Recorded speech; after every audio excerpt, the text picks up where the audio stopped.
বাংলাদেশ সরকারের প্রাণকেন্দ্রে লুকোনো একটি গোপন বিষয়। আহমেদ পরিবার ক্ষমতার কেন্দ্রে থাকা একটি অপরাধী পরিবারের গল্প। আমরা এখানে কোনো ছোটখাটো চোরের ব্যাপারে কথা বলছি না, অথবা কোনো ডাকাতের ব্যাপারে কথা বলছি না। আমরা কথা বলছি একটি সংঘবদ্ধ অপরাধ চক্রের ব্যাপারে। আমরা তো ডার্ক সাইডে। এই পরিবারের 3 ভাই দণ্ডিত খুনি, যারা প্রধানমন্ত্রী শেখ হাসিনাকে সুরক্ষা দিয়ে এসেছেন। উনি তার ব্যক্তিগত দেহরক্ষী ছিলেন। হাসিনার সাথে উনার সরাসরি যোগাযোগ ছিল। আমাদের অনুসন্ধানে উঠে এসেছে কিভাবে বাংলাদেশ সেনাবাহিনীর প্রধান তার পলাতক ভাইদের নিরাপদে রাখেন, তাদের বিত্তশালী হয়ে উঠতে সাহায্য করেন। ইনি আসলে উনারই ভাই। উনার বড় ভাই দেশ চালাচ্ছে। বাংলাদেশের সেনাবাহিনীর কর্মকর্তা উনারই হাত। উনার ভাইদের ক্ষমতা উনার হাতে, কারণ উনার ভাইরা গ্যাংস্টার, তারা আসলে মাফিয়া। সেনাপ্রধান দেশের প্রধানমন্ত্রীকে নিরঙ্কুশ ক্ষমতা আয়ত্ত করতে সহায়তা জুগিয়ে যান। শেখ হাসিনা ভীষণ খোলাখুলিভাবেই উনার বিরোধী দলগুলোকে ধ্বংস করার উদ্দেশ্য প্রকাশ করেছেন। ইসরায়েলকে আনুষ্ঠানিকভাবে স্বীকৃতি দেয়নি বাংলাদেশ, অথচ অত্যন্ত গোপনে ইসরায়েল থেকেই স্পাইওয়্যার কিনছে মুসলিম সংখ্যাগরিষ্ঠ এই দেশটি। আমি কখনোই বলতে পারবো না যে বাংলাদেশে আর্মি আমার খরিদ্দার। আমরা এটা বলতে পারবো না। এই স্পাইওয়্যার ব্যবহার করা হতে পারে রাজনৈতিক প্রতিপক্ষদের উপর নজরদারির কাজে। নির্বিচারে অনাধিকার নজরদারি প্রযুক্তির ব্যবহার করা কখনোই মানবাধিকারের পক্ষে কাজ করে না। ঢাকার এই কুখ্যাত অপরাধী পরিবারটি এখন বলছে বাংলাদেশের রাষ্ট্রযন্ত্রের হত্যাকর্তা তারাই।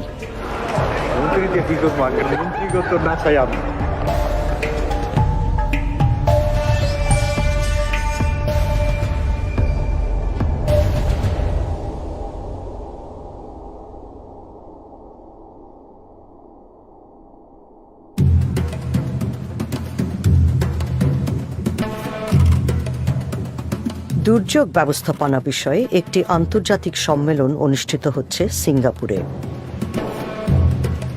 অংশগ্রহণকারীদের মধ্যে আছেন বাংলাদেশ সেনাবাহিনীর প্রধান আজিজ আহমেদ, একজন 4 তারকা জেনারেল। তার পদবি চিফ অব আর্মি স্টাফ। আমি যখনই জেনারেল আজিজের দিকে তাকাই, তখনই আমার মনে হয় যে আমি বাংলাদেশের মতো উচ্চাভিলাষী সামরিক কর্মকর্তাদের দেখেছি, তাদের মধ্যে উনি শ্রেষ্ঠ একজন। এই জেনারেলের গতিবিধি পর্যবেক্ষণ করছে আল জাজিরার ইনভেস্টিগেটিভ ইউনিট। সিঙ্গাপুরে অফিসিয়াল কাজকর্ম শেষ করে তিনি মালয়েশিয়ার রাজধানী কুয়ালালামপুরে যাচ্ছেন। বিমানে বসে তিনি হাসান হাঙ্গেরি নামে এক ব্যক্তির কাছে খুদে বার্তা পাঠাচ্ছেন। কুয়ালালামপুর বিমানবন্দরে তার জন্য 2 জন লোক অপেক্ষা করে আছেন, পুলিশের খাতায় যারা দাগি আসামি। তারা আজিজের 2 ভাই।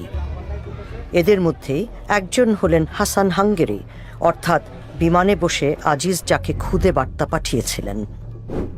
তার আসল নাম হারিস আহমেদ। খুনের দায়ে দণ্ডিত এই পলাতক আসামি এখন ভুয়া নাম পরিচয় দিয়ে বসবাস করছেন। নিজেকে তিনি মোহাম্মদ হাসান বলে পরিচয় দেন। বিমানবন্দরে অপেক্ষমান আরেকজন হলেন আহমদ বংশের কনিষ্ঠ ভাই জোসেফ। খুনের দায়ে 20 বছরের বেশি জেল খেটেছেন তিনি। হঠাৎ করেই শেষ মুহূর্তে জেনারেল আজিজের প্ল্যানে কিছু একটা পরিবর্তন হলো। জনসমক্ষে ভাইদের সাথে দেখা না করে কূটনৈতিক চ্যানেল দিয়ে বের হয়ে যাচ্ছেন তিনি।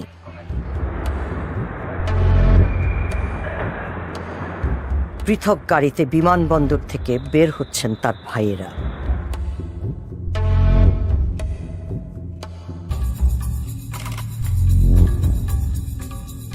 কুয়ালালামপুর শহরের একটি সুরক্ষিত বাড়িতে পুনরায় একত্রিত হয়েছেন তারা। বাড়িটির বাইরে বাংলাদেশ হাইকমিশনের কয়েকটি গাড়ি পার্ক করে রাখা হয়েছে।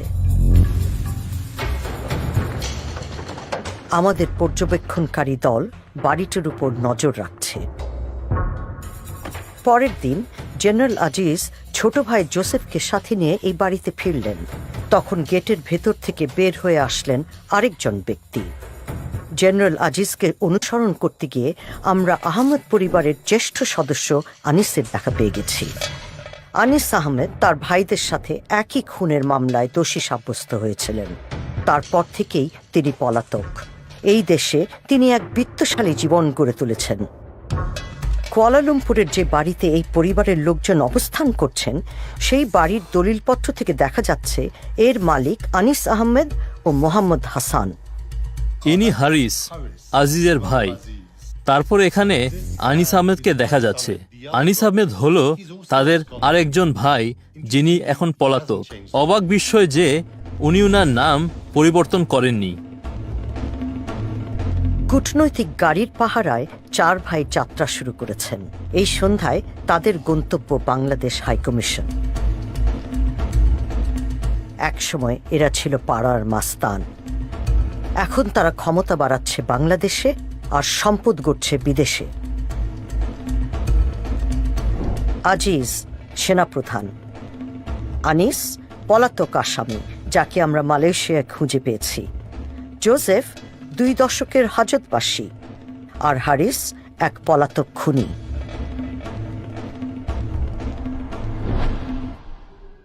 অনুসন্ধানের সূত্রে আমরা এখন হাঙ্গেরিতে।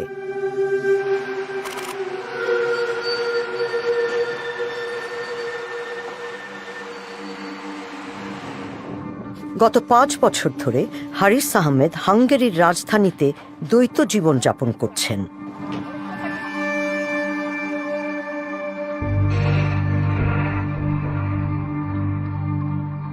হারিস একজন ঠান্ডা মাথা সন্ত্রাসী। সে এমন একজন মানুষ, সে আপনাকে যদি পছন্দ না করে তাতেই ক্ষতি করতে পারে। এবং আমি বুঝতে পারি যে এই মানুষটি কোনো সাধারণ মানুষ না, সে একজন সাইকোপ্যাথ।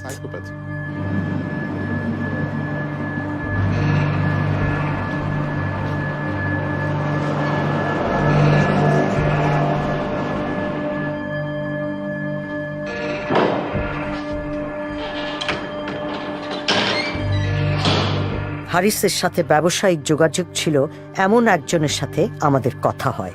আমরা তার আসল নাম প্রকাশ করব না এই শর্তে। 2014 সালের ডিসেম্বরে এসবের শুরু হয়। আমি আমার একজন পরিচিত মানুষের কাছ থেকে ফোন পাই যে জেনারেল আজিজ হাঙ্গেরি ভ্রমণ করছেন। যেহেতু হাঙ্গেরিতে কোনো বাংলাদেশ দূতাবাস নেই, উনি আমাকে অনুরোধ করেন যে আমি জেনারেল আজিজকে সঙ্গ দিতে পারবো কিনা। সামি তাকে বিভিন্ন জায়গা ঘুরিয়ে দেখাতে নিয়ে যান, আর তখন জেনারেল আজিজ একটি প্রস্তাব রাখেন। উনি আমাকে জিজ্ঞাসা করেন ওনার ভারতে বসবাসরত ভাইকে ব্যবসা প্রতিষ্ঠা করতে আমি কোনো রকম সাহায্য করতে পারি কিনা। আমি ওনাকে বললাম, উনি যদি ব্যবসা প্রতিষ্ঠা করতে চান আমি ওনাকে অবশ্যই সাহায্য করতে পারি। হাঙ্গেরি থেকে যাওয়ার পরে আমি জেনারেল আজিজের কাছ থেকে একটি মেইল রিসিভ করি এবং সেখানে তিনি আমার কাছে জানতে চান ব্যবসা স্থাপন করতে কি কি প্রয়োজন। আমি ওনাকে বিস্তারিত জানালাম ব্যবসা স্থাপনের সমস্ত বিষয় ব্যাপারে। এসব কিছুই আমার কাছে কোনো সন্দেহের উদ্রেক করেনি। আমি তার সব কাগজপত্র দেখেছি এবং আমি দেখলাম যে ওনার নাম মোহাম্মদ হাসান, এবং এখানে কৌতূহলী হওয়ার মতো তেমন বিশেষ কিছুই ছিল না। যেহেতু পুরো ব্যাপারটি জেনারেল আজিজের মতো একজন মানুষের কাছ থেকে এসেছে, এখানে সন্দেহ উদ্রেক হওয়ার বিষয়ই আসে না। আমাদের হাতে পাসপোর্ট সহ এমন কিছু জাল কাগজপত্র এসেছে যেগুলো ব্যবহার করে হারিসের ভুয়া পরিচয় তৈরি করা হয়েছে। এই পাসপোর্টটিতে উম্মে কুলসুম নামে বাংলাদেশের ইমিগ্রেশন ও পাসপোর্ট অধিদপ্তরের একজন কর্মকর্তার স্বাক্ষর রয়েছে। তিনি পাসপোর্ট জালিয়াতির সাথে জড়িত একটি অপরাধী চক্রের সাথে সম্পৃক্ত ছিলেন বলে অভিযুক্ত হয়েছিলেন। একটা জাল পাসপোর্ট জোগাড় করতে হলে প্রথমে একটা জাল এনআই ন্যাশনাল আইডেন্টিটি কার্ড লাগবে, এবং একটা জাল এনআই কার্ড জোগাড় করতে হলে বেশ কয়েকটি দলিলপত্র জাল করার প্রয়োজন আছে, যেমন জন্ম সনদ, শিক্ষামূলক সনদপত্র এবং এমনকি বিবাহের সনদপত্রও জাল করতে হবে।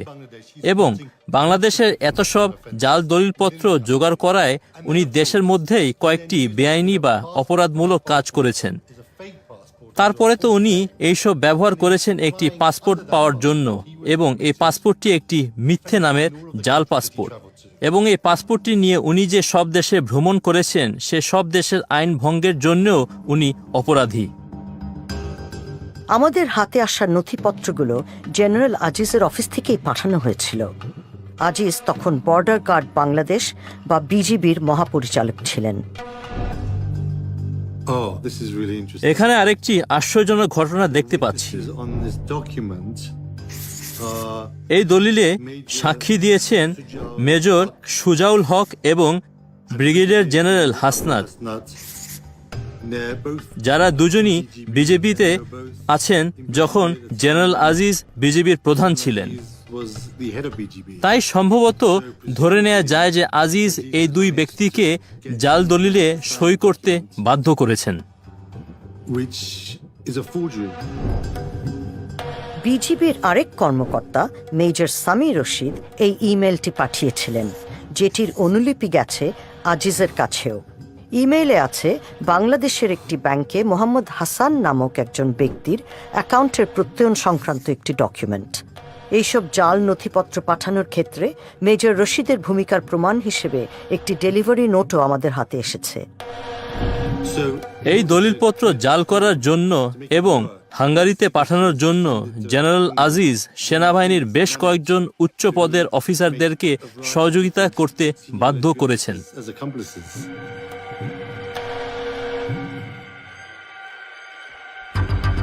2015 সালের গ্রীষ্মে বুদাপেস্ট পৌঁছান হারিস আহমেদ। আল জাজিরার ইনভেস্টিগেটিভ ইউনিটের হাতে আসা নথিপত্রে হারিস কিভাবে তার ভাই জেনারেল আজিজের নির্দেশনা অনুযায়ী নতুন দেশে নতুন জীবন গড়ে তুলতে চেষ্টা করছিলেন তার একটি চিত্র পাওয়া যায়। তিনি বে অফ বেঙ্গল নামক একটি কোম্পানি প্রতিষ্ঠা করেন। তার স্ত্রী, মেয়ে ও জামাইও কোম্পানিটির মালিক। বে অফ বেঙ্গল মূলত একটি আমব্রেলা কোম্পানি হিসেবে বেশ কয়েকটি ব্যবসা পরিচালনা করে। এসব ব্যবসার মধ্যে আছে নিভো ফ্যাশন নামে একটি পোশাকের দোকান। এখানে দেখা যাচ্ছে জেনারেল আজিজ পারিবারিক বিনিয়োগের খোঁজ খবর নিচ্ছেন, কিন্তু এই দোকানটি 6 মাস পরে বন্ধ হয়ে যায়। বে অফ বেঙ্গল টেইলরভিল নামের আরেকটি প্রতিষ্ঠান কিনে নেয়। তারপর বুদাপেস্ট নগরীর প্রাণকেন্দ্রে একটি রেস্তোরাঁ খোলে কোম্পানিটি। 5 মাস পরে সেই রেস্তোরাঁটিও বন্ধ হয়ে যায়। সস্তায় থাকার ব্যবস্থা সহ একটি হস্টেল ব্যবসাও শুরু হয়েছিল। বেঙ্গল হস্টেল নামের সেই ব্যবসাও 1 বছরের মধ্যে বন্ধ হয়ে যায়। কিভাবে অর্থ পাচার প্রতিরোধ করতে হয় সেই বিষয়ে ব্যাংকগুলোকে পরামর্শ দেন গ্রেয়াম ব্যারো। এই ব্যবস্থা পরিকল্পিত অপরাধের দিকে ইঙ্গিত করে। আপনি এমন সব ব্যবসা খুঁজতে থাকবেন যেখানে ক্যাশ টাকা বিনিময় হয়, যেমন রেস্টুরেন্ট, হোটেল, হোস্টেল ইত্যাদি। এটার নাম হলো কোমিংলিং, মানে কালো টাকার সাথে বৈধ টাকা মিশিয়ে দেওয়া, যাতে বোঝা না যায় কোনটা বৈধ টাকা এবং কোনটা অবৈধ টাকা। হারিসকে তার ব্যবসা বাণিজ্য নিয়ে চিন্তিত মনেই হয় না, অথচ লোকসান নিয়েই চলতে থাকে বে অফ বেঙ্গল। বিভিন্ন ব্যর্থ ব্যবসায় কয়েক হাজার ডলার হারায় কোম্পানিটি। উনি প্রায় বাইরে যেতেন, বিভিন্ন বারে গিয়ে মদ খেতেন, এবং সেখানে যদি কোনো মহিলার সাথে তার পরিচয় হতো, কথা হতো, তিনি তাদেরকে হোস্টেলে নিয়ে আসতেন, পার্টি করতেন। এই সব কিছুই আমার কাছে একজন প্রতিষ্ঠিত ব্যবসায়ীর চারিত্রিক বৈশিষ্ট্য বলে মনে হতো না।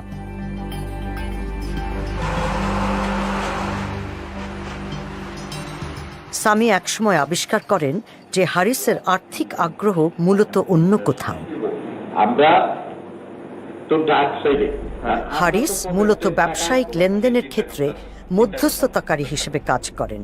নিজের প্রভাব ও যোগাযোগ ব্যবহার করে বিভিন্ন কাজ বাগিয়ে নেন, বিশেষ করে সরকারি কাজ, বাংলাদেশ সরকারের বিভিন্ন কন্ট্রাক্ট।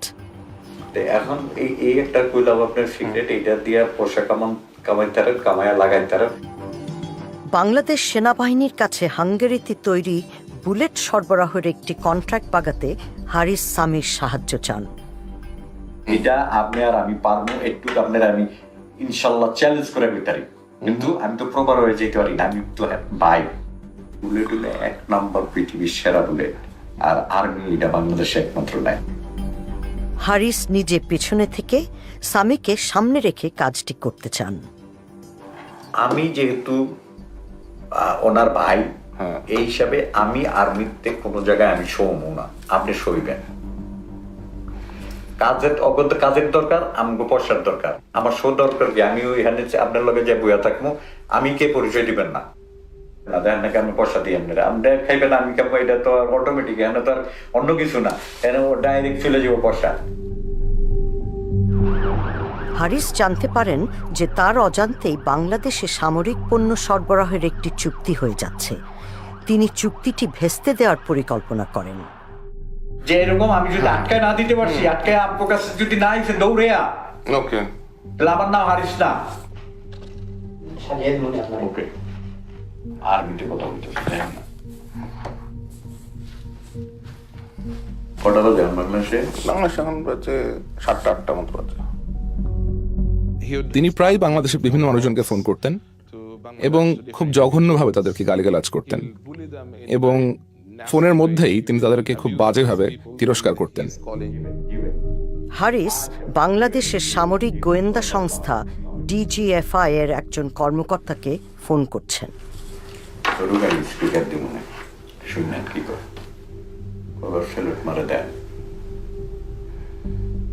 ভাই সালাম আলাইকুম। ওই যে আপনারা বলছিলাম না যে ইউরোপের কিছু হইলে তারপরে হাঙ্গেরি, আর একটু ভিড়ে দেন নাম দেখালি, বাকিটা আমি দেখি, একটু দেখেন। ঠিক আছে ভাই, আমি একটা রেফারেন্স পাঠাইতেছি, আমি একটা কাগজ পাঠাইতেছি যেটা হাঙ্গেরির থেকে চেষ্টা করতেছে, এটা একটু দেখেন। ঠিক আছে ভাই?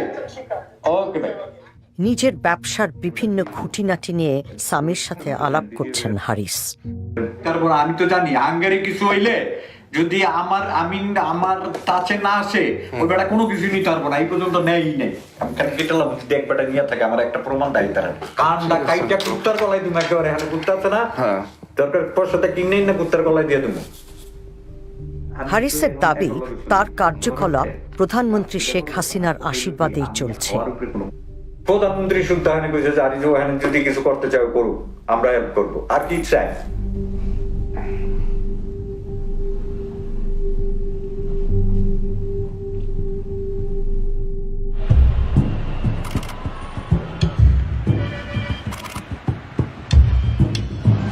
দীর্ঘকাল ধরে প্রধানমন্ত্রী শেখ হাসিনার জীবনের গল্পের সাথে ওতপ্রোতভাবে জড়িয়ে আছে আহমেদ পরিবারের নিয়তি। 1971 সালে বাংলাদেশকে একটি স্বাধীন রাষ্ট্র হিসেবে প্রতিষ্ঠার সংগ্রামে নেতৃত্ব দিয়েছিলেন শেখ মুজিবুর রহমান। হাসিনা তারই বড় মেয়ে। যুদ্ধ পরবর্তী সময়ে কঠিন অবস্থায় পড়ে দেশটি। দারিদ্র্য ও অনাহার জেঁকে বসে।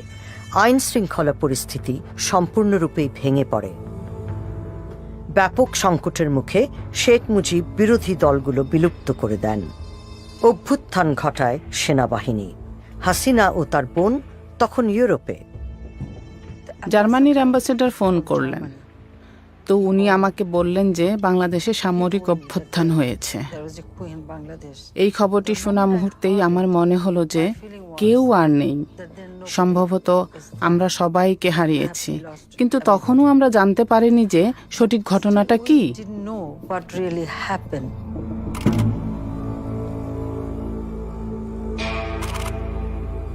সেনাবাহিনীর কর্মকর্তারা শেখ মুজিবের বাড়িতে প্রবেশ করেন। মুজিবকে হত্যা করা হয়। তার সাথে হত্যা করা হয় তার 10 বছরের ছেলেসহ পরিবারের 13 জন সদস্যকে। শেখ মুজিব এবং তার পরিবার হত্যা বাংলাদেশের ইতিহাসে একটি ভীষণ পাশবিক পর্ব। খুনিরা তার ছোট্ট ছেলেটিকে রেহাই করেনি। শেখ হাসিনার রাজনীতির একটি প্রধান উদ্দেশ্য হল এই অন্যায়ের বিচার পাওয়া এবং এই হত্যার প্রতিশোধ নেওয়া।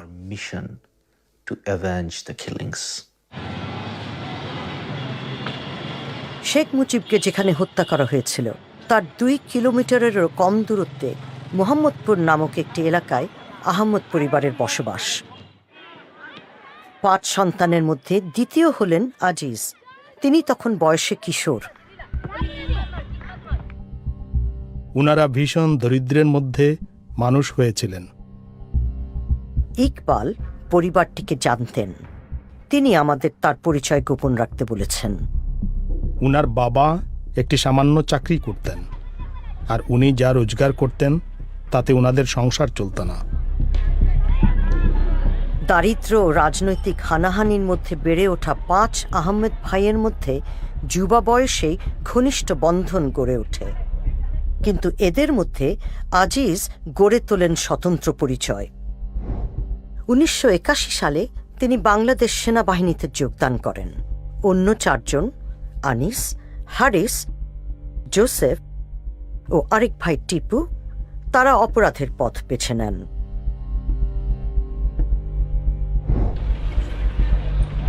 উনারা টাকা আদায় করতেন, উনারা মানুষদের অপহরণ করতেন, উনারা একটি গ্যাংয়ে পরিণত হয়েছিলেন।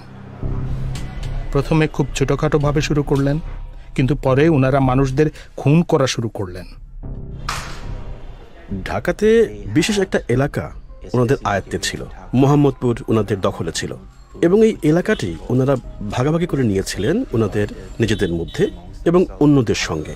মানে ঢাকা শহরের অন্যান্য অপরাধের সর্দারদের সাথে ওনাদের বোঝাপড়া ছিল, এবং ওনারা ব্যবসায়ীদের কাছ থেকে বল প্রয়োগ করে টাকা আদায় করতেন। আর এই এলাকাটি ওনারা ওনাদের ব্যক্তিগত জায়গা হিসেবে শাসন করতেন। আমরা যাদের ব্যাপারে কথা বলছি এরা সবাই সন্ত্রাসী, এরা খুনি, যারা মানুষের জীবনের ভয়ঙ্কর রকমের ক্ষতি করেছে। ভারতে নির্বাসিত অবস্থায় শেখ হাসিনা আওয়ামী লীগের নেতা হন। এই দলের নেতৃত্বে ছিলেন তার পিতা। 1981 সালে তিনি বাংলাদেশে ফিরে আসেন। আমি আমার লোকদের কার্যকরী করা শুরু করলাম।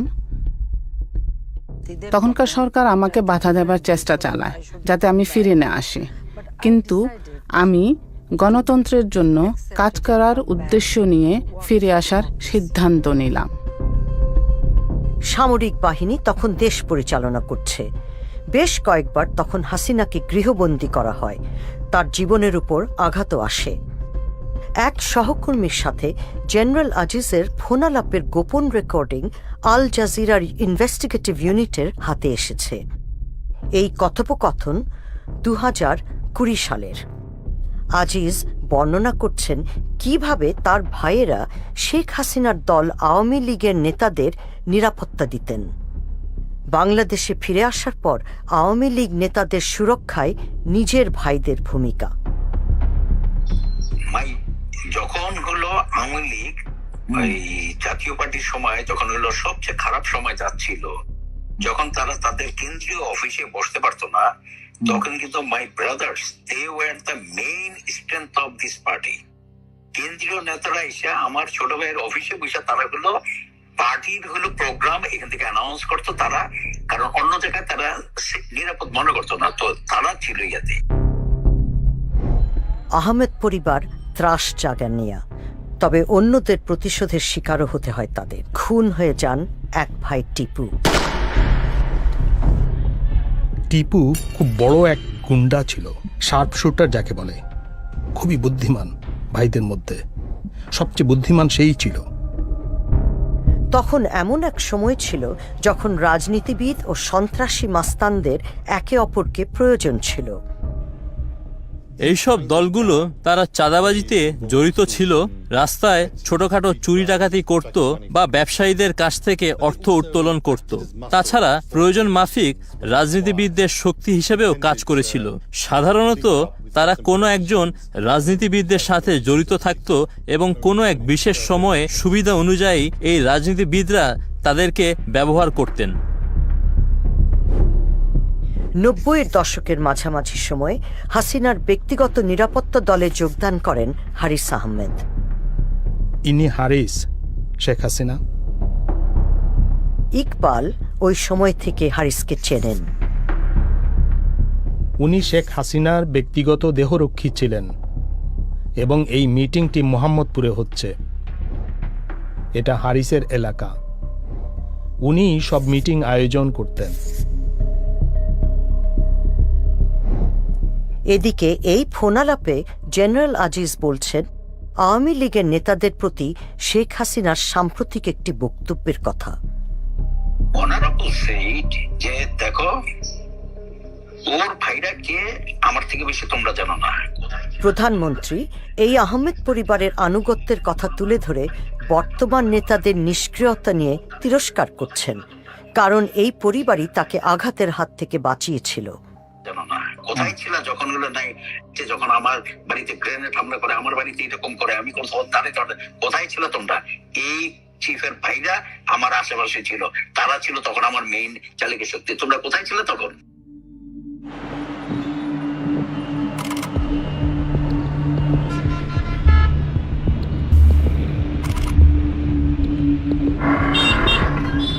মোহাম্মদপুরের একটি ব্যস্ত রাস্তায় একটি হত্যাকাণ্ড আহমেদ পরিবারের ভবিষ্যৎ নির্ধারণ করে দেবে। মোস্তফা রহমান ছিলেন প্রতিদ্বন্দ্বী এক রাজনৈতিক দলের সদস্য। এই দলটি শেখ হাসিনার পরিবারকে হত্যার সাথে জড়িত। মোস্তফা ও তার 2 সহকর্মীকে ঘিরে ফেলা হলো।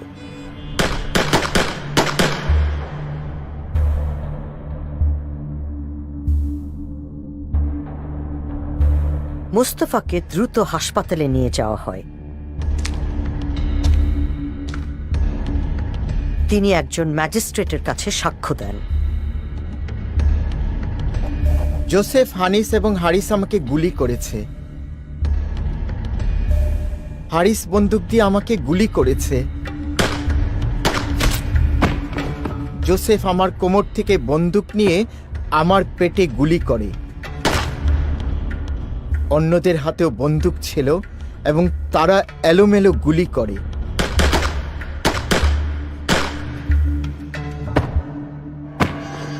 আমাকে 9 বার গুলি করা হয়। 5 দিন পরে তিনি মারা যান। মুস্তাফা ছিলেন নিজের খুনের ঘটনায় মূল সাক্ষী। মোস্তফা রহমানের হত্যার 1 মাস পর শেখ হাসিনা বাংলাদেশের নতুন প্রধানমন্ত্রী হিসেবে দায়িত্ব গ্রহণ করেন। আহমেদ পরিবারের 3 ভাই খুনের অভিযোগে অভিযুক্ত হন। 8 বছর পর হাসিনা যখন ক্ষমতার বাইরে, তখন আদালতের এক রায়ে দণ্ডপ্রাপ্ত হন তারা। জোসেফকে দেওয়া হয় মৃত্যুদণ্ড, আনিস ও হারিসকে যাবজ্জীবন কারাদণ্ড, কিন্তু তারা ততদিনে পলাতক। আল জাজিরার ইনভেস্টিগেটিভ ইউনিট তাদেরকে খুঁজে পাওয়ার আগে 15 বছর ধরে তারা নিখোঁজ ছিলেন। দেশের মধ্যে হারিস আহমেদ একজন বড় গ্যাংস্টার ছিলেন এবং গ্রেফতার করার জন্য পুলিশ তাকে খুঁজছিল। আনিস আহমেদ একটা নির্মম হত্যার অভিযোগে অভিযুক্ত ছিল। আমার মনে হয় না যে শক্তিশালী কিছু ব্যক্তিদের সাহায্য ছাড়া ওনারা দেশ পলাতক হতে পারতেন। এসব ঘটনাক্রমটি আসলে একটি উল্লেখযোগ্য বিষয়। 1994-95 এর দিকে হারিস ওনার ব্যক্তিগত দেহরক্ষী ছিলেন।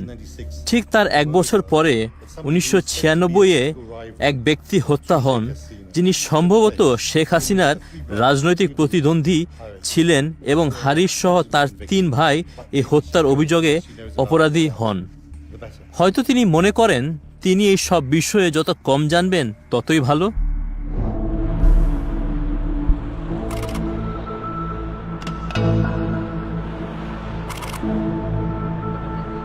এদিকে সামি আবিষ্কার করেন তার ব্যবসার অংশীদার হারিস আহমেদ একজন পলাতক খুনি, ইন্টারপোলের রেড নোটিস তালিকায় যার নাম রয়েছে। আমি একটা সময় বুঝতে পারি যে এই লোকটিকে একটা নিরাপদ দেশে পৌঁছানোর জন্য আমাকে ব্যবহার করা হয়েছে, এবং আমি অনুভব করি যে হারিস এবং জেনারেল আজিজ আমাকে ব্যবহার করেছে। আমি একে পুলিশের কাছে ধরিয়ে দিতে চিন্তা করি, কিন্তু নিজের জীবনের ভয় তা করিনি। আহমেদ পরিবারের সাথে সম্পর্ক ছিন্ন করার চেষ্টা করেন সামি, কিন্তু তখনই সামিকে হুমকি দিয়ে ইমেল পাঠান জেনারেল আজিজ।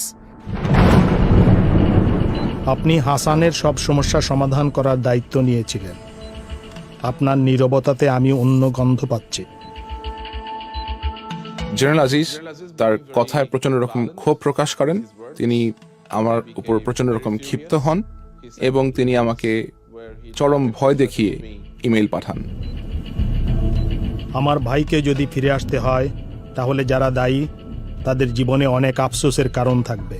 আমি এই প্রতিশ্রুতি দিচ্ছি যে তারা প্রাণের ভয়ে থাকবে। এবং তিনি বলেন যে তার ভাইকে যদি বাংলাদেশে ফেরত যেতে হয় তাহলে তার জন্য যারা দায়ী হবে সে সমস্ত মানুষকে তাদের জীবনে পস্তাতে হবে। জেনারেল আজিজ সামিকে নিজের জালে আটকানোর চেষ্টা চালাতে থাকেন। সামরিক বাহিনী থেকে অবসরোত্তর জীবনের জন্য বাংলাদেশ থেকে অর্থ বের করে আনছেন তিনি, আর বিনিয়োগের জন্য নেমেছেন ব্যবসার সন্ধানে। আপনি বললে আমি প্রয়োজনীয় পদক্ষেপ নিব। আপনি আমাকে একটা ছোট ইনভেস্টমেন্টের প্রস্তাব পাঠান, আমি সেটা ভেবে দেখব। চাকরি থেকে অবসর নেয়ার আগ পর্যন্ত আমি বে অফ বেঙ্গলের মাধ্যমে কাজ করতে পারি। আমি বে অফ বেঙ্গলের পরিচালক হব বলে চিন্তা করছি। আসলে আমার হিসাবের মধ্যে আছে যে রিটায়ারমেন্টের পরে আমি পৃথিবীর যেখানে ইচ্ছা সেখানে ঘুরে বেড়াবো, বিশেষ করে ইউরোপ। 2019 সাল নাগাদ সামি অতিষ্ঠ হয়ে ওঠেন, কিন্তু তিনি তারপরও তাদের পরিকল্পনায় সায় দিয়ে এগিয়ে যেতে থাকেন। তবে এখন তিনি আল জাজিরার ইনভেস্টিগেটিভ ইউনিটের সাথে কাজ করছেন।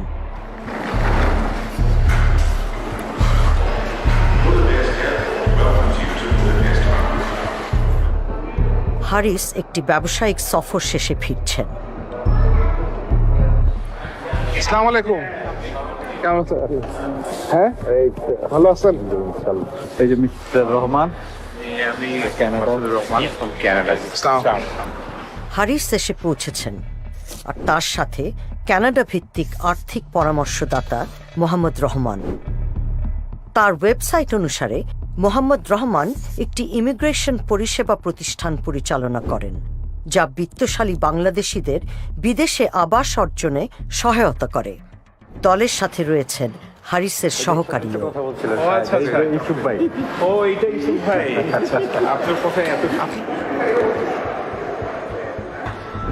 হারিসের দৈনন্দিন আর্থিক হিসাব নিকাশ তদারকির কাজ করেন ইউসুফ আলী। কোথায় কোথায় গেলেন? ফ্রান্স থেকে গেলাম মরক্কো, মরক্কোর থেকে টার্কি, টার্কি থেকে নাইলাম। ঘুরতে গেছেন? বাংলাদেশে হারিসের রাজনৈতিক প্রভাব নিয়ে আলোচনা হচ্ছে। তার সঙ্গীরা জানেন যে প্রধানমন্ত্রীর সাথে হারিসের যোগাযোগ রয়েছে। আপনি মন্ত্রী হবেন কবে? আপনি মন্ত্রী হবেন কবে? মন্ত্রী দিয়ে কি করবো? মন্ত্রী তো না চাই আপনি।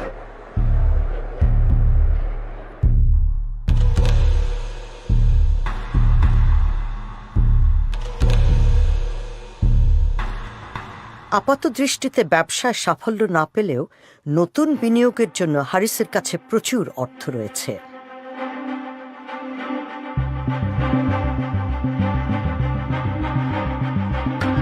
হারিস ও রহমান একটি হোটেল কিনতে চান। সামি তাদের আশেপাশে ঘুরিয়ে দেখান। How many rooms you have? 66 rooms. এটা কত টাকা চাই? এটা 7.2 মিলিয়ন ইউরো। 7.2 বিলিয়ন বাংলা কত? ওই হোটেলটা মোর ভাইবল দেন দিস ওয়ান। হারিসের বিভিন্ন বিনিয়োগের মাধ্যম যে বে অফ বেঙ্গল নামের আমব্রেলা কোম্পানি, সেই কোম্পানিটির অফিস এখানে। হাঙ্গেরিয়ান খাবারের একটি রেস্তোরাঁর উপরের তলায় এই অফিস। এটিও হারিসের মালিকানাধীন। পাশেই আছে একটি লাইসেন্সবিহীন বৈদেশিক মুদ্রা বিনিময় ব্যুরো। এটির মালিকও হারিস। সহকারী ইউসুফ আলী এই ব্যুরো পরিচালনার দায়িত্বে রয়েছেন। ইউসুফ সামিকে নিশ্চিত করেছেন যে হারিসের অর্থের মূল উৎস হল বাংলাদেশের বিভিন্ন সরকারি কন্ট্রাক্ট। কোন ধরনের ব্যবসা উনি ইনভলভ? কোন ধরনের কাজ উনি আসলে ওই যে মিনিস্ট্রি বা এই সমস্ত বা আরো সরকারি লেভেলের কোন দামদা করছে, এগুলো আমার ধারণা। আচ্ছা আচ্ছা, হয়তো মামু লাগবে, না হয় মামুর জোর লাগবে। বে অফ বেঙ্গল কোম্পানির একটি চিঠিতে সামরিক বাহিনীর জন্য বাঙ্ক বেড বা দ্বিতল খাট সরবরাহ করার প্রস্তাব দেওয়া হয়। এই চিঠির প্রাপক বর্ডার গার্ডস বাংলাদেশ, বিজিবির মহাপরিচালক। চিঠির তারিখ নভেম্বর 2015। বিজিবির মহাপরিচালক তখন হারিসেরই ভাই আজিজ। এই ধরনের পৃষ্ঠপোষকতা হারিসকে প্রচুর অর্থ উপার্জনের সুযোগ করে দিয়েছিল। ইলেকশনে তো আমার সামনে দেখছি কতজনে দান দেখো ওনারে যে বলছে ভাই আমার একটা নমিনেশন দিয়ে দেন, আমি 5 কোটি টাকা দেবো। ইউসুফ বলছেন, হারিস মধ্যস্থতাকারী হিসেবে মোটা অঙ্কের অর্থের বিনিময়ে সেনাবাহিনীর বিভিন্ন কন্ট্রাক্ট ঠিকঠাক করে দেন। তো হাসান মিয়া এগুলো ইচ্ছা করলে মানে ব্যক্তিগতভাবে কিছুটা আমি ক্লিয়ারলি বলতে পারবো না কি 2-4 কোটি টাকা, এই 2-4 কোটি না 30-40 কোটি টাকা মিনিমাম কামাই নিছে কয়েকদিনে। 30-40 কোটি টাকা? ও। আল জাজিরার ইনভেস্টিগেটিভ ইউনিট প্রমাণ পেয়েছে যে হারিস আহমেদ হাঙ্গেরির বাইরেও বিনিয়োগের পোর্টফোলিও স্থাপন করছেন।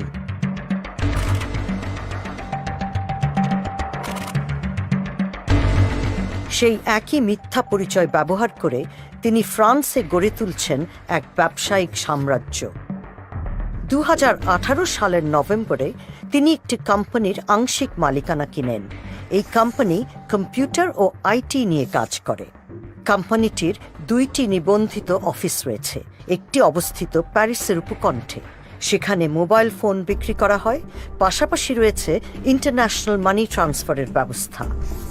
2019 সালে হারিসের উদ্যোগে গতি পায়। মাত্র 7 মাসের ব্যবধানে হারিস আরও 4টি কোম্পানির আংশিক মালিকানা ক্রয় করেন।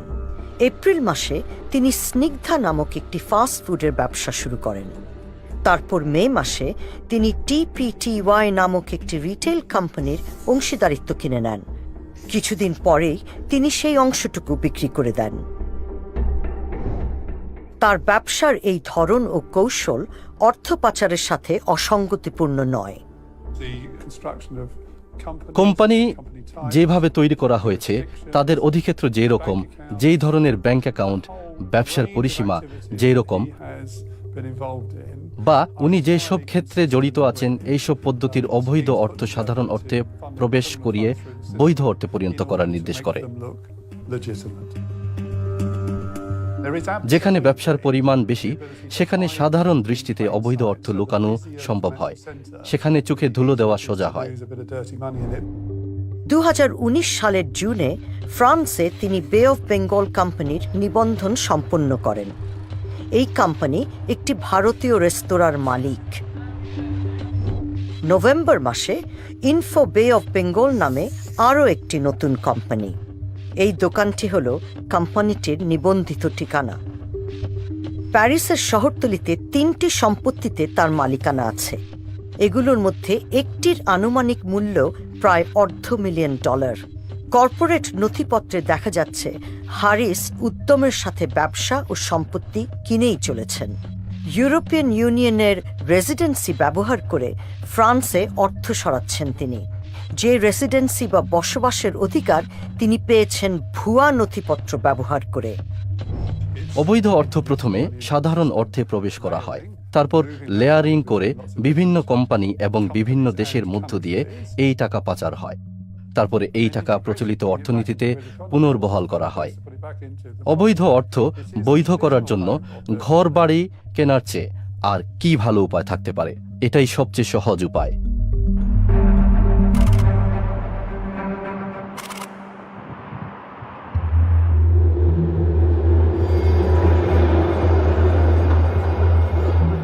মধ্যস্থতাকারী বা দালাল হিসেবে হারিস বাংলাদেশে বিনিয়োগ করতে ইচ্ছুক ইউরোপের বেসরকারি কোম্পানিগুলোর জন্য কাজ করেন।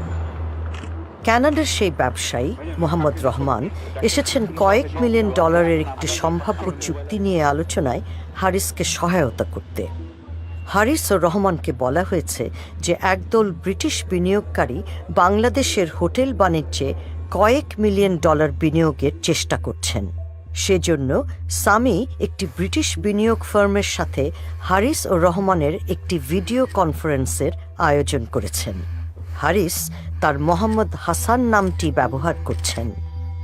Hello, hi, good morning. Hello, hey, gentlemen. Yes, hello. Hi. Mohammed Hassan. Mohammed, pleased to meet you. আমার নাম মিস্টার রহমান, ভ্যানকুভার কানাডা থেকে এসেছি। তবে দেখে যা মনে হচ্ছে বাস্তবে বিষয়টি তা নয়। বিনিয়োগ ফার্মের প্রতিনিধি মূলত আল জাজিরার ইনভেস্টিগেটিভ ইউনিটের হয়ে কাজ করছেন। বাংলাদেশে কিছু একটা করলে সত্যি খুবই ভালো হবে, কিন্তু কিছু সমস্যা হতে পারে রাজনীতির কারণে, এবং সেখানে কিছু দুর্নীতিও আছে। অবশ্য যেসব দেশগুলো উঠে আসছে তাদের সবারই এই ধরনের সমস্যা আছে। কিন্তু মিস্টার হাসানের ক্ষেত্রে একটি ভালো জিনিস হলো যে খুব উচ্চপদস্থ সরকারি কর্মকর্তাদের সাথে ওনার খুব ভালো সম্পর্ক আছে। সরকারি কর্মকর্তাদের সাথে, বিশেষ করে প্রধানমন্ত্রীর সাথে ওনার খুবই ভালো সম্পর্ক আছে। বাংলাদেশে উঁচু স্তরে যোগাযোগ করিয়ে দেওয়ার বিনিময়ে হারিস 20% কমিশন চান। ভুয়া বিনিয়োগের প্রস্তাবটি ব্যাখ্যা করছেন তিনি।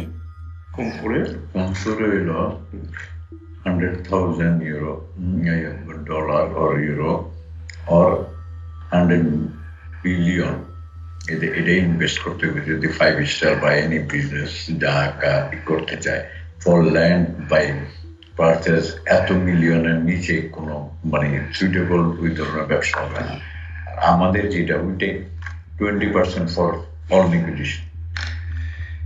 এরপর রহমান বিশদভাবে ব্যাখ্যা করছেন কিভাবে তারা কাজ করেন। উনি এই চিঠিটা ওনার বড় ভাইকে দেবেন এবং আমরা আনুষ্ঠানিকভাবে আপনাদের অফিসে আসব আরও একটু আলাপ আলোচনা করার জন্য। প্রয়োজন হলে আমরা লন্ডনের হাই কমিশনে ফোন করে দেব, যাতে হাই কমিশনের লোকেরাও সরকারি কর্মকর্তা সেই মিটিংয়ে থাকতে পারে। তারপরে উনি এই প্রস্তাবটি আমাদের প্রধানমন্ত্রী এবং আর্মি চিফের কাছে নিয়ে যাবেন। জিনিসটি তাহলে দেখতে অনেক বেশি পাকা লাগবে। তো ওনার কোম্পানি বাংলাদেশে আপনাদের কনসালটেন্ট হিসেবে নিয়োজিত হবে।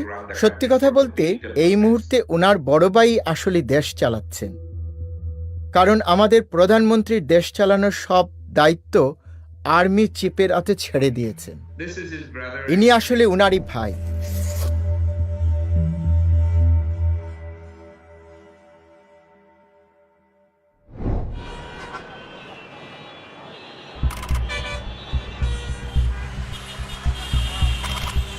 একটি নির্বাচনের আয়োজন করতে হবে শেখ হাসিনার। 1 বছর আগে তিনি আজিজকে বিজিবির প্রধান হিসেবে নিয়োগ দিয়েছেন। তার ক্ষমতাসীন দল আওয়ামী লীগ যখন নির্বাচনে পরাজয়ের ঝুঁকিতে, তখনই বিজিবিকে ভোট তদারকিতে নিয়োজিত করা হয়। আজিজ বিজেপির প্রধান ছিলেন এবং এই ভূমিকায় উনার দায়িত্ব ছিল বিরোধী দলগুলোর শক্তি দমন করা, তাদের প্রভাব বিস্তার নিয়ন্ত্রণ করা এবং নজর রাখা যাতে তাদের রাজনৈতিক কর্মকাণ্ড সরকারের সমালোচনা না হয়ে। উনি খুব গর্বিত ছিলেন এবং বলেছেন যে নির্বাচনের বিজয়ী ফলাফল উনি শেখ হাসিনাকে হাতে তুলে দিয়েছেন। এইটি একটি অত্যন্ত গুরুত্বপূর্ণ মুহূর্ত ছিল, কারণ তখন আওয়ামী লীগ সরকারের পতন হওয়ার সত্যিকারের একটি সম্ভাবনা ছিল। কয়েক বছর পরে আজিজের ভবিষ্যৎ নিয়ে আলাপ করার জন্য শেখ হাসিনা তার সাথে দেখা করেন। জেনারেল আজিজের মনে হয় তিনি তার আনুগত্যের পুরস্কার পেতে যাচ্ছেন। আমাকে মহামান্য বলেছে, মহামান্য নিজে বলেছে আমাকে, বলে যে আলী সাহেব আপনারটা কি মাননীয় প্রধানমন্ত্রী এসে আমার সাথে তখন যখন কথা বলছে বলেছে না আমি চিন্তা করছি there is no other alternative but ইয়াতে এটা। কিন্তু জেনারেলের ক্যারিয়ার এগিয়ে নিতে হলে তার ভাইদের বিরুদ্ধে হত্যার দণ্ড থাকার বিষয়টি সুরাহা করতে হবে। এবং এই যে আপনার ভাইদের অন্যান্যদেরকে জিনিস করছে, এটা কিন্তু ওনার পরিকল্পনা অনুযায়ী এই ধরনের যে তার এটা হওয়ার আগে তাদের এগুলো সব ক্লিয়ার করতে হবে। আমাকে নিজে হলো উনি আমার সাথে আলোচনা করে গেছে। পরিকল্পনার মধ্যে ছিল আজিজের সর্বকনিষ্ঠ ভাইকে জেল থেকে বের করে নিয়ে আসা, মৃত্যুদণ্ডকে কমিয়ে যাবজ্জীবন কারাদণ্ডে পরিণত করার জন্য জোসেফের আবেদন ইতিমধ্যেই সফল হয়েছে। প্রায় 11 বছর ধরে তার মাথার উপর ঝুলছিল মৃত্যুদণ্ড। আর বাইরে কিন্তু চলে যেতে পারতো না, এমন না যে অন্য পার্টি থেকে হলো তাদেরকে তখন বলে নাই এই চলে আসো, কিন্তু ওরা তো বেইমানি করে নাই, ওরা তো রাজি হয় নাই কখনো। ওই রক্ত নাই, ওই রক্ত নাই গুলো বেইমানি করার। 2018 সালে প্রধানমন্ত্রীর পরামর্শে জোসেফকে রাষ্ট্রপতি ক্ষমা করে দেন। সামরিক বাহিনীর একটি সূত্র সাংবাদিক তাসনিম খলিলকে এই ক্ষমাপ্রাপ্তির বিষয়ে জানান। আমি একটু অবাক হয়ে ভাবলাম যে কেন আর্মির একজন লোক আমার সঙ্গে এত বড় একজন কুকর্মীকারীর মাপ হয়ে যাওয়া নিয়ে আলোচনা করছেন। কারণ প্রথমে আমি উনার কথার মানে বুঝতে পারিনি। তারপরে উনি হাসতে শুরু করলেন এবং উনি বললেন, আপনি বুঝতে পারছেন না যে যখন আপনার ভাই জেল খাটছে খুনের অভিযোগে, তখন তো আপনি আর্মির চিফ হতে পারেন না। 1 মাস পর সেনাপ্রধান হন জেনারেল আজিজ আহমেদ। তখন আমি বুঝতে পারলাম যে উনি জেনারেল আজিজের কথা বলছেন। আলোচনাটি আসলে একজন কুকর্মকারীকে নিয়ে নয়, বরং আজিজ একজন জেনারেলকে নিয়ে। অবাক হওয়ার বিষয় যে চিফ অফ আর্মি পদের জন্য শেখ হাসিনা জেনারেল আজিজকে একজন উপযুক্ত ব্যক্তি হিসেবে গণ্য করলেন। তো আমাদের প্রশ্ন, কেন উনি এই ঝুঁকি নিতে প্রস্তুত ছিলেন?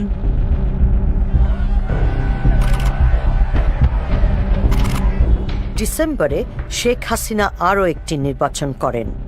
এবারও জেনারেল আজিজ তাকে ক্ষমতা সুসংহত করতে সহায়তা করেন। 2018-তে বাংলাদেশের প্রতিটি নির্বাচন কেন্দ্রে অথবা প্রায় প্রতিটি কেন্দ্রেই ব্যাপক ভোট চুরির কাজে আর্মি অত্যন্ত গুরুত্বপূর্ণ ভূমিকা পালন করেছিল। বিরোধী দলীয় নেতা কারাগারে, অন্যরা আটক, কারো কারো আর কখনো দেখা মেলেনি।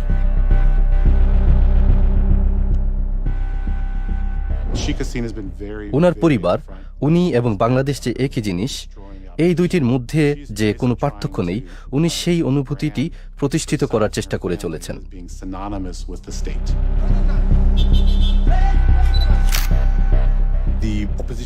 বাংলাদেশে বিরোধী পার্টিদের এত পরিমাণে দমন করা হয়েছে যে তারা বিরোধী দল হিসেবে প্রায় অক্ষম। বলপূর্বক অপহরণ করা বা বেআইনি হত্যা ইত্যাদি ব্যাপারে আইন প্রয়োগকারী কর্তৃপক্ষ অনিয়মভাবে এবং তারা দায়মুক্তভাবে নিজেদের পরিচালনা করেছেন। দেশ চালানোর কাজে এইসব পদ্ধতি স্বাভাবিক হয়ে দাঁড়িয়েছে।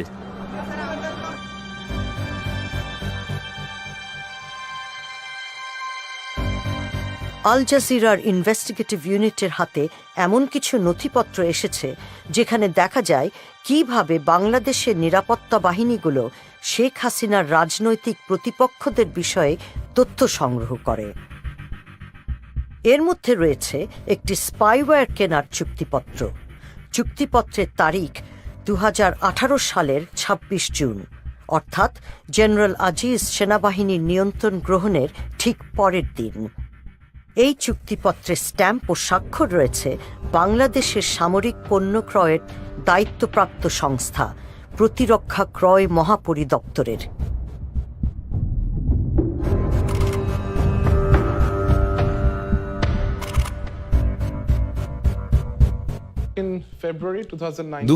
সালের ফেব্রুয়ারিতে ডিজিএফআই-তে কর্মরত আমার একজন বন্ধু আমাকে জানান যে বাংলাদেশের 4 জন সেনা কর্মকর্তা সরকারি কাজে বুদাপেস্ট যাচ্ছেন। ডিজিএফআই হলো বাংলাদেশের সামরিক গোয়েন্দা সংস্থা। আমি তাদেরকে রাতের খাবারের জন্য দাওয়াত করি। তারা আমাকে জানান যে তাদের সাথে আরো 3 জন অতিথি থাকবেন। এখানে অতিরিক্ত 3 জন অতিথির মধ্যে 2 জন ইসরায়েলি নাগরিক, অপরজন আইরিশ। কিন্তু ইসরায়েলি 2 জন নৈশভোজে থাকতে চাইলেন না। বাংলাদেশের কর্মকর্তারা আমাকে একজন ব্যক্তির সাথে পরিচয় করিয়ে দেন। সেই ব্যক্তি নিজের পরিচয় প্রদান করেন একজন সার্ভেলেন্স কোম্পানির কন্ট্রাক্টর হিসেবে। আমি তাদেরকে একটি গোয়েন্দা নজরদারির যন্ত্রের ব্যাপারে কথা বলতে শুনি। এই যন্ত্রটি এমন একটি যন্ত্র যা দিয়ে তারা সাধারণ মানুষজনের মোবাইলের উপরে নজরদারি করতে পারে। কন্ট্রাক্টরটি বলেন যে বাংলাদেশের মানুষ যেন কোনোভাবেই এই যন্ত্রটি ইসরায়েল থেকে এসেছে এটা জানতে না পারে, এবং তখনই আমি সিদ্ধান্ত নেই আমার রেকর্ডারটি অন করার। আমার কোম্পানি সিঙ্গাপুরে, আমি কোম্পানির বিক্রয় প্রতিনিধি।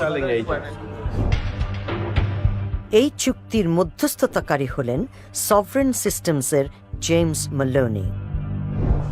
আমরা ওয়াইফাই নজরদারির প্রযুক্তি সরবরাহ করতে পারি এবং সেলুলারও। তাছাড়া ভিডিও নজরদারির প্রযুক্তি আছে। নথিপত্রগুলো নিশ্চিত করছে যে বাংলাদেশ পরোক্ষভাবে ইসরায়েলের একটি কোম্পানি থেকে সার্ভেইলেন্স বা নজরদারির সরঞ্জাম কিনছে। PIC6 প্রতিষ্ঠা করেছে ইসরায়েলের প্রাক্তন কিছু গোয়েন্দা বিশেষজ্ঞ। ইসরায়েলের সাথে বাংলাদেশের কোনো কূটনৈতিক সম্পর্ক নেই, তাই বাংলাদেশ আইনগতভাবে ইসরায়েলের সাথে বাণিজ্য করতে পারে না।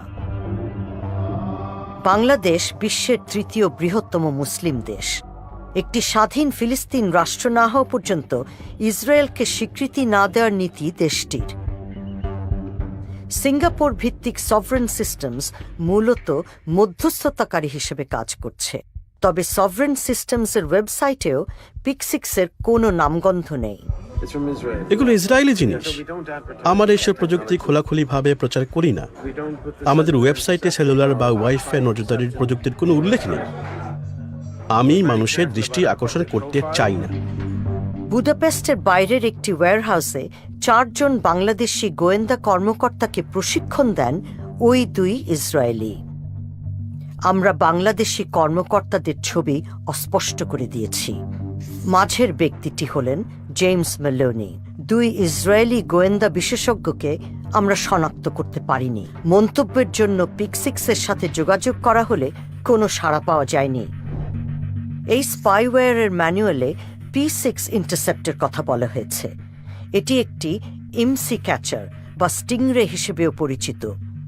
এই P6 ইন্টারসেপ্ট মূলত মোবাইল ফোনে নজরদারি চালানোর সিস্টেম। যন্ত্রটি একটি মোবাইল টাওয়ারের মতন। কোনো নির্দিষ্ট এলাকায় ফোনের কানেকশন হলে সেখানকার সব বার্তা বা যোগাযোগ মধ্যপথে রোধ করে আড়ি পাতা সম্ভব। আপনার ফোনে আপনি যা যা করেন, যেমন ফোনে কথা বলা, টেক্সট করা এবং যে যে ওয়েবসাইটে যান, এই সবই উদ্ঘাটিত করা যায়। একই সময়ে 200 থেকে 300টি ফোন এটাতে সংযোগ করানো যায়। এই নির্দিষ্ট মডেলটির ফোনের কথাবার্তা বা যোগাযোগে হস্তক্ষেপ করার ক্ষমতা আছে। এর দ্বারা একটি টেক্সট মেসেজের বিষয়বস্তু পরিবর্তন করা সম্ভব। আপনি একজনের আইডেন্টিটি নকল করতে পারবেন। এখন কোনো আন্দোলন নজরদারি করা ও দমন করতে ব্যবহার করা যাবে ইসরায়েলি প্রযুক্তি। এই প্রযুক্তি সাধারণ নাগরিকদের উপর নজর রাখার জন্য ব্যবহার করা হয়। আমরা দেখি যে এর মাধ্যমে বিভিন্ন মতের মানুষদের পরিচয় জানা যায় এবং তাদের কি নেটওয়ার্ক আছে সে সম্বন্ধে অনেক কিছুই বোঝা যায়। আপনি যদি জানেন যে একজন মানুষ কোথায় যাচ্ছে, আপনি তখন সেখানে যেতে পারেন। সেখানে কোনো রকম প্রতিবাদ করা হোক বা এমনি অন্য কারণে জনসমাবেশ হোক, আপনি দেখতে পারবেন যে সেখানে কে কে আছে এবং তদন্ত করার জন্য সকলের উপর একই সঙ্গে নজর রাখতে পারবেন। এইসব বিশেষজ্ঞ প্রযুক্তি অতিরিক্ত গোপন এবং অনধিকার প্রবেশমূলক কাজে লাগানো যায়। আমাদের পাবলিক প্রোফাইল সম্বন্ধে আমরা খুব সাবধানে থাকি। অবশ্যই সাধারণ নাগরিকদের জানতে দিবেন না যে আপনারা এসব প্রযুক্তি ব্যবহার করছেন। চূড়ান্ত চুক্তিতে একটি শর্ত রয়েছে যে সরবরাহকারী প্রতিষ্ঠান ও বাংলাদেশ সামরিক বাহিনী এই বিষয়ে একটি নন ডিসক্লোজার এগ্রিমেন্ট বা তথ্য গোপন রাখার চুক্তি সই করবে। চুক্তিতে এই নজরদারির সফটওয়্যারের উৎস দেশকে গোপন রাখা হয়। সেখানে শুধু উল্লেখ আছে যে এটি হাঙ্গেরিতে তৈরি। জ্ঞানী শক্তি। আপনি যদি জানতে পারেন যে মানুষজন কি বলছে, তারা কোথায় গিয়ে একত্রিত হচ্ছে, কি কি পরিকল্পনা করছে, তাহলে আপনি অনেক কিছুই জানতে পারবেন। আর তারপরে সেই সব তথ্য কাজে লাগানোর ক্ষমতা আপনার থাকবে। হারিসের দাবি যে তিনি তার প্রতিপক্ষের মোবাইল ফোন ট্র্যাক বা অবস্থান নির্ণয় করার কাজে বাংলাদেশের নিরাপত্তা বাহিনীগুলোকে ব্যবহার করতে পারেন। তিনি বলছেন, র্যাপিড অ্যাকশন ব্যাটালিয়ন নামক আধা সামরিক বাহিনী তার হয়ে একটি ফোন ট্র্যাক করেছে। সেই সময় র্যাবের প্রধান ছিলেন বেনজির আহমেদ। এখানে তাকে হারিসের ভাই জোসেফের সাথে দেখা যাচ্ছে। জোসেফ জেল থেকে ছাড়া পাওয়ার পর বেনজির আছেও, র্যাব আছে, আছে, সবকিছু তো গদি তো কাম করাইতো। এই আমি তো আমার গুন্ডা হইলো র্যাব। আমার তেমন গুন্ডা লাগে না তো, আমার তো এই গুন্ডা, কারো ডাইলে কারো ধরো ফেরো। হারিস বলছেন তিনি র্যাবকে ব্যবহার করে একজনের ফোন ট্র্যাক করিয়েছেন এবং ওই ব্যক্তিকে র্যাব গ্রেপ্তারও করেছে। আমার পাড়ার তো ওই সালার প্রতি তো ছিল, আমি ধরাইছি প্লেনের টিকা ধরাইছি। আর আমি ব্যাংককে ফোন করছি, আমি ওর নাম্বার দেয়, আমি তোরা ভাই মাইরালাম, হ্যাঁ, কিন্তু তোরা মারবো না কিলিয়া জানো, মাইরা লাইলে তো তুই বুঝবি না কষ্টটা।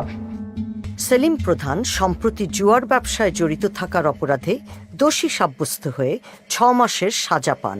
ওর একটা গার্লফ্রেন্ড আছে, গার্লফ্রেন্ডে ফিট করছি, গার্লফ্রেন্ডের ইনফরমেশন দিছে, মোবাইল ট্র্যাকিং করাইছি।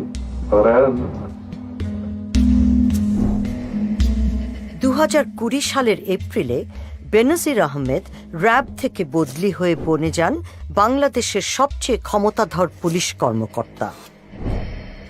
ওরা কাজ করে, আমরা গুন্ডা আছে, পুলিশ আছে, পুলিশের তো বড় গুন্ডা, গুন্ডার লাগে না তো। গুন্ডা হন পুলিশ, যার পুলিশ লাইন আছে, যার প্রশাসন আছে, হ্যাঁ হন গুন্ডা। হারিস তার জেনারেল ভাইকে এখানে জড়িয়ে মানুষের দৃষ্টি কাটতে চান না। আমি কি করতে আর খামাচ্ছা খাকি পোশাকের মধ্যে ঢুকে বয়ে থাকবো, হিসেবটা বুঝছেন? সে অমুক আছে, তমুক আছে, আইজি আছে, এবং আমাকে তো দরকার হয় না। ওরাও খায়, আমিও খাই, ডাইরেক্ট কথা। আমরা তিনি বলছেন যে দুর্নীতিবাজ একটি চক্রের সাথে তিনি জড়িত, যে চক্র পুলিশ সদস্যদের এমন জায়গায় বদলি করে যেখানে ঘুষ পাওয়া যায় বেশি, বিনিময়ে সিনিয়র কর্মকর্তাদেরও ঘুষের ভাগ দিতে হয়। পুলিশ আঙ্গুল এখানে এই ওসিমোসি গুলোর পোস্টিং করতে কিরকম টাকা করতে চান? আমি আপনার এয়ারপোর্ট থানার ওসি মিনিমাম 10 কোটি টাকা, 5 কোটি টাকা অ্যাকচুয়ালি ট্রান্সফারের টাকাটা খায় home minister, IG, police commissioner. মনে করেন 5 কোটি টাকা কন্ট্রাক্ট করলে 3 কোটি টাকা দিয়ে 2 কোটি টাকা আমরা এটি কখন চাই, বুঝছেন? এই হলো কাহিনী।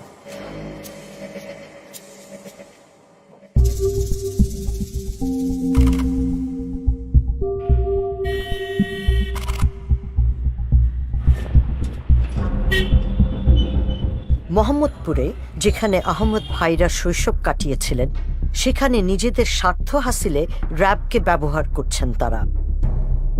স্থানীয় রাজনীতিবিদ মিজান রহমানকে গ্রেফতার করা হয়েছে। যদিও তিনিও শেখ হাসিনার দল আওয়ামী লীগের একজন নেতা, কিন্তু তার চেয়েও বড় কথা, তিনি মোস্তফা রহমানের ভাই, যাকে খুন করেছিলেন হারিস, জোসেফ ও আনিস। আমি গুলির শব্দ শুনতে পাই। এটা আমাদের জন্য ভীষণ ভয়ঙ্কর ঘটনা ছিল, এবং আমি জানি না যে কেন এটা হলো। মেহেদীর চাচা যখন খুন হলেন, মেহেদী তখন ছোট। এটা ভীষণ একটা ভয়ঙ্কর সময় ছিল আমাদের জন্য। এটি খুবই একটি নির্মম হত্যা। মেহেদী এখন বিদেশে থাকেন। তার ভাষ্য, জেনারেল আজিজ র্যাবকে ব্যবহার করে তার পরিবারকে শাস্তি দিচ্ছেন। মেহেদীর খুন হওয়া চাচার সাক্ষ্যের কারণেই জোসেফকে কারাগারে যেতে হয়েছিল। পালিয়ে থাকতে বাধ্য হয়েছেন হারিস ও আনিস। যারা রেবের সাথে জড়িত, যেমন লেফটেন্যান্ট কর্নেল বা কর্নেল, তারা সকলেই জেনারেল আজিজের খুব ঘনিষ্ঠ লোক। জেনারেল আজিজ যদি বলেন হ্যাঁ ঠিক আছে এটা করেন, শুধুমাত্র জেনারেল আজিজের সরাসরি হুকুম পাওয়ার পরেই তারা সেই কাজটা করবে। বাংলাদেশে জনসাধারণ র্যাবকে প্রচণ্ড ভয় পায়। র্যাব যদি তাদের খোঁজ করতে আসে তাহলে তারা পালিয়ে যান, এবং আমরা দেখেছি যে র্যাবের কারণে অনেক মানবাধিকার কর্মী, নারী অধিকার কর্মী, এমনকি আওয়ামী লীগ দলের ভেতরের সমালোচকরাও দেশ থেকে পালিয়ে গিয়েছেন, কারণ তারা শুনেছেন যে র্যাব তাদের বাড়ির দরজায় ধাক্কা দিতে আসবে। বাংলাদেশের সেনাবাহিনীর ক্ষমতা তার হাতে, তার ভাইদের ক্ষমতাও তার হাতে, কারণ তারা গ্যাংস্টার, তারা আসলে মাফিয়া।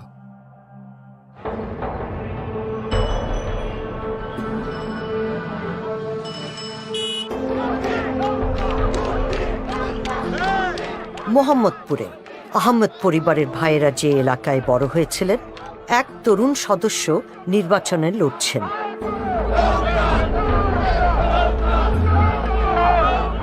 আসিফ আহমেদ হলেন জেনারেল আজিজের ভাতিজা, অর্থাৎ আনিস আহমেদ, যিনি কুয়ালালামপুরে থাকেন, তার ছেলে।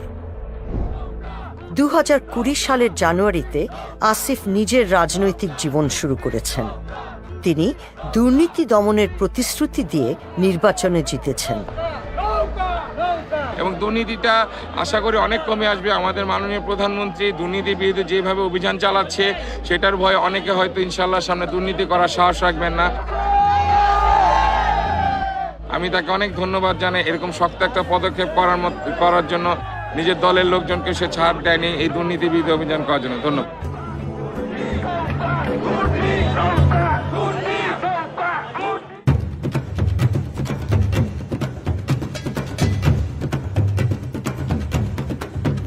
ঢাকায় সেনাবাহিনীর সদর দপ্তরের একটি মাঠে একটি বিয়ের অনুষ্ঠান।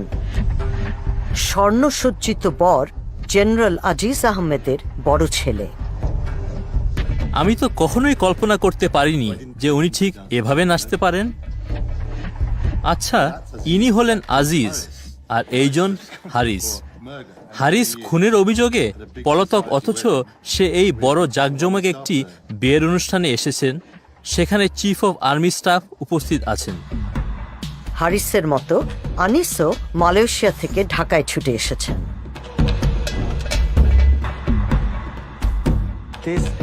অবিশ্বাস্য ব্যাপার, কারণ এরা গ্যাংস্টার। সরকারিভাবে বাংলাদেশের পুলিশ ওনাদের গ্রেফতার করার জন্য খুঁজছে, অথচ ওনারা একটা বিয়ের অনুষ্ঠানে উপস্থিত এবং আর্মি চিফ নিজেও সেখানে আছেন। ওনারা সবাই মিলে পার্টি করছেন। দেশের ঊর্ধ্বতন সামরিক কর্মকর্তা, ক্ষমতাধর রাজনৈতিক নেতা ও বিদেশি বিশিষ্টজনরা উপস্থিত। আর ভাইদের মধ্যে সর্বকনিষ্ঠ জোসেফ, যিনি হত্যার দায়ে দোষী সাব্যস্ত হয়েও পরে ক্ষমা পেয়েছেন, তিনিও আছেন এখানে। আচ্ছা দেখুন, ইনি বাংলাদেশের প্রেসিডেন্ট। তাকে ক্ষমা করেছিলেন বাংলাদেশের রাষ্ট্রপতি মোহাম্মদ আব্দুল হামিদ। বাংলাদেশের প্রেসিডেন্ট এই দুই পলাতক আসামিদের সঙ্গে একটি বিয়ের অনুষ্ঠানে উপস্থিত, যাদেরকে গ্রেফতার করা উচিত। আনিসের ছেলেও উদযাপনে মেতেছেন। দুর্নীতি বিরোধী প্রতিশ্রুতি দিয়ে নির্বাচনী প্রচার চালাচ্ছেন এই উদীয়মান রাজনৈতিক নেতা। এদের পরবর্তী প্রজন্মকে এরা যথাযথ স্থানে বসিয়ে দিচ্ছে, এবং যদি এভাবেই চলতে থাকে এবং এদের স্ট্র্যাটেজি এভাবেই যায়, তাহলে আমরা দেখতে পাচ্ছি এদের দ্বিতীয় প্রজন্ম এদের স্থান নেবে এবং বাংলাদেশকে একটি মাফিয়া রাষ্ট্রে পরিণত করবে।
বাংলাদেশ এবং পৃথিবীর সবার সামনে এই সন্ত্রাসীদের ব্যাপারে সত্য প্রকাশ করার যে দায়িত্ব আমার ছিল, আমি সেটা পালন করেছি। অবশ্যই আমি আমার ও আমার পরিবারের নিরাপত্তার ব্যাপারে শঙ্কিত।